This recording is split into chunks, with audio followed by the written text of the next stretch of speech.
সত্যি বলতে আমি নিজেও জানি না কিসের অপেক্ষায় প্রহর গুনছি বা কিসের আশায় বেঁচে আছি। সব কিছুতে কেন এতটা তীব্র শূন্যতা বিরাজ করছে আমার ভিতরে? কেন মনে হয় নিজের বলতে কিছুই নেই আমার? শত ভিড়ের মাঝেও কেন এত একা লাগে নিজেকে?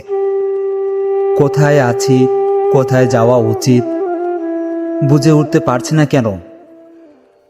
সবই যেন ধোঁয়াশা লাগে নিজের কাছে, জানি না ঠিক কি করা উচিত।